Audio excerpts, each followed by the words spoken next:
कैकेयी कोप भवन में राम के राजतिलक का शुभ समाचार अयोध्या के घर घर में पहुंच गया। पूरी नगरी में प्रसन्नता की लहर फैल गई।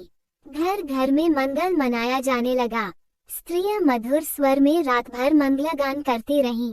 सूर्योदय होने पर नगरवासी अपने अपने घरों को ध्वजा पताका वंदनवार आदि से सजाने लगे। हाट बाजारों को भांति भांति के सुगंधित एवं रंग बिरंगे पुष्पों से सजाया गया। गवैये, नट, नर्तक आदि अपने आश्चर्यजनक करतब दिखाकर नगरवासियों का मनोरंजन करने लगे। स्थान स्थान में कदली स्तंभों के द्वार बनाए गए। ऐसा प्रतीत होने लगा कि अयोध्या नगरी नववधू के समान रिगार कर राम के रूप में वर के आगमन की प्रतीक्षा कर रही है। किंतु राम के राजतिलक का समाचार सुनकर एवं नगर की इस अद्भुत श्रृंगार को देखकर रानी कैकेयी की प्रिय दासी मंथरा के हृदय को असहनीय आघात लगा। वह सोचने लगी कि यदि कौशल्या का पुत्र राजा बन जाएगा तो कौशल्या को राजमाता का पद प्राप्त हो जाएगा और कौशल्या की स्थिति अन्य रानियों की स्थिति से श्रेष्ठ हो जाएगी। ऐसी स्थिति में उसकी दासियां भी स्वयं को मुझसे श्रेष्ठ समझने लगेंगी। वर्तमान कैकेयी राजा की सर्वाधिक प्रिय रानी है और इसी कारण से महारानी कैकेयी का ही राजमहल पर शासन चलता है।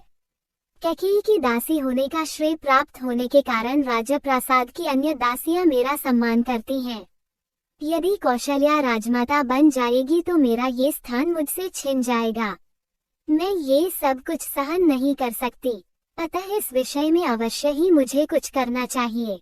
ऐसा विचार करके मंथरा ने अपने प्रासाद में लेटी हुई कैकेयी के पास जाकर कहा, महारानी, आप सो रही हैं। ये समय क्या सोने का है?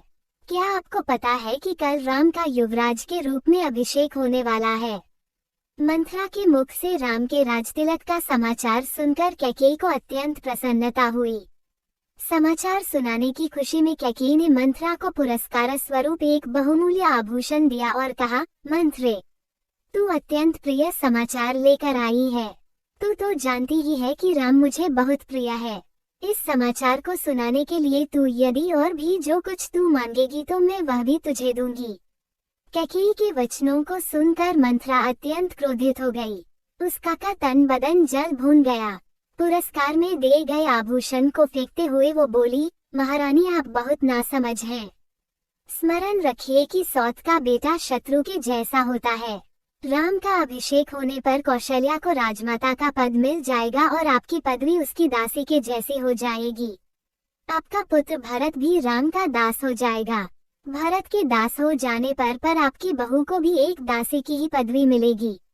ये सुनकर कैकेयी ने कहा, मंथरा, राम महाराज के ज्येष्ठ पुत्र हैं और प्रजा में अत्यंत लोकप्रिय हैं। अपने सद्गुणों के कारण वे सभी भाइयों से श्रेष्ठ भी हैं। राम और भरत भी एक दूसरे को भिन्न नहीं मानते क्योंकि उनके बीच अत्यधिक प्रेम है। राम अपने सभी भाइयों को अपने ही समान समझते हैं, इसलिए राम को राज्य मिलना भरत को राज्य मिलने के जैसा ही है। ये सब सुनकर मंथरा और भी दुखी हो गई। वह बोली, किंतु महारानी, आप यह नहीं समझ रही हैं कि राम के बाद राम के पुत्र को ही अयोध्या का राज सिंहासन प्राप्त होगा तथा भरत को राज परंपरा से अलग होना पड़ जाएगा। ये भी हो सकता है कि राज्य मिल जाने पर राम भरत को राज्य से निर्वासित कर दें या यमलोक ही भेज दें। अपने पुत्र के अनिष्ट की आशंका की बात सुनकर कैकेयी का हृदय विचलित हो उठा। उसने मंथरा से पूछा, ऐसी स्थिति में मुझे क्या करना चाहिए? मंथरा ने उत्तर दिया, आपको स्मरण होगा कि एक बार देवासुर संग्राम के समय महाराज दशरथ आपको साथ लेकर युद्ध में इंद्र की सहायता करने के लिए गए थे। उस युद्ध में असुरों के अस्त्र शस्त्रों से महाराज दशरथ का शरीर जर्जर हो गया था और वे मूर्छित हो गए थे। उस समय सारथी बनकर आपने उनकी रक्षा की थी। आपकी उस सेवा के बदले में उन्होंने आपको दो वरदान प्रदान किया था जिसे कि आपने आज तक नहीं मांगा है। अब आप एक वर से भरत का राज्याभिषेक और दूसरे वर से राम के लिए 14 वर्ष तक का वनवास मांगकर अपना मनोरथ सिद्ध कर लीजिए।